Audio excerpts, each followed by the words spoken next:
Tēnā koutou, ko Jamus-Webster tōku ingoa.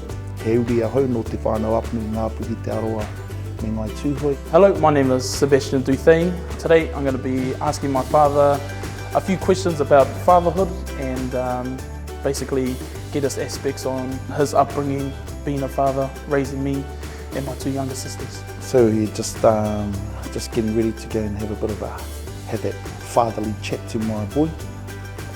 Not too sure what's going to come of it. Or what's it like being a dad? Nah, it's right, because you know the stuff that you spend all my money. What do they say? It's easy to be a dad, but it's hard to be a father. Because you see everyone, they're becoming dads pretty quick, but not actually carrying the responsibility that comes to being a father. That's why just taking on some of the teachings that my dad gave, ensuring that you fellas know that you're loved, all of yous and your sisters, and then just making sure that we bring you through to a similar upbringing that we had. So the things that I wanted to achieve and the goals that I had, it's not to put it onto you, you be you, and you do what you want to do. And that's the things. But I'll guide you to say, make sure to keep you learning your culture, your identity and everything like that, so that when you walk out into this world, you feel proud to be Māori, you feel proud to be tūhoi, te whānau apanui, te aroa, ngā puhi, and just go and respect everyone that you make in contact with, and you just do that and whatever.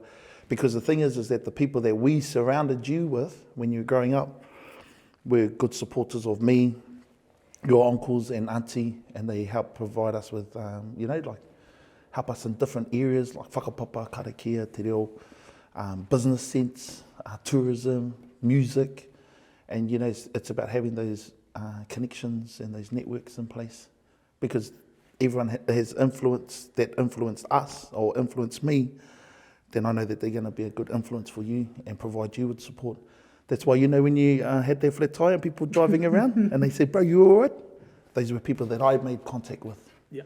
And the ones that I taught, singing them, and then when they came around, bro, you all right? And that's the thing, that's why it's so powerful to respect everyone, that you come in contact with, because you never know when you want their help. What did you wish you did at my age? Yeah, many things. But the thing is that I achieved them before your age. No, honestly though, because people have this thing of, I want to go to university, I want to get this, I want to travel overseas, when I go overseas to see the world. Yeah. I had done that. Yeah. I want to be Olympian. I may not have been an Olympian, but I was an Olympic torchbearer. But that's the thing, is that, I was okay with where I was. I didn't have something like, I really, really need to do this, because I knew that I was going to attempt it. I was going to achieve it later on anyway. Yeah. People, I just didn't want to do what everyone else did. They just went from here, from high school, university, get a job. See, I went from high school, 1 year university, had a job, had contracts over in Dubai, worked in the prison services, so I was still doing my thing anyway. Yeah. And I got to still travel the world.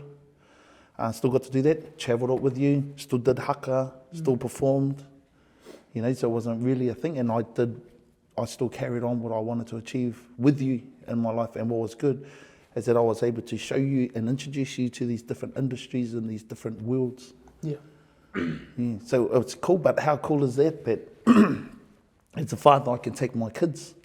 I took you along, it's like, come on boy, come and meet such and such. And then now they look at you, because before then it was like, hey boy, come and meet, and you were like this. Now you're like this. But they remember that, they remember that, and that's what I reckon how it was for our tupuna too when they had kids. Like when they were looking at, although they were playing, they'll go, come on boy, boom, and they're in there and they're strategically devising plans or strategies, to overcome another tribe, warfare and upskilling and to become a protector for the family, for the iwi, the hapu. They took them along because that's how you would learn, is by being involved with anything and everything. And then that was cool for me. And look at you now. You've gone from high school, already travelled the world, been to Japan, America, everything like that. Now you're at university, already done your first year.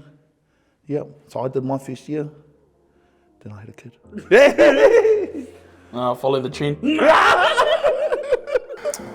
Best part about talking to my dad was, his advice that's been passed down from his father to him, now to me, just to know all of that stuff, to make sure I keep it in the back of my mind. When I see him laugh, it actually resonates to me to say that, that he's okay, he's good. Whereas me, I just like to talk about it to my whānau, but especially to my father, as he's my main mentor, inspiration throughout my years of life. Yeah. It's a conversation that is needed between a father and a son, but for me and my family and my kids, we always have these types of conversations, but it's good just to keep reiterating and to ensure that they know that they are well supported, loved and appreciated.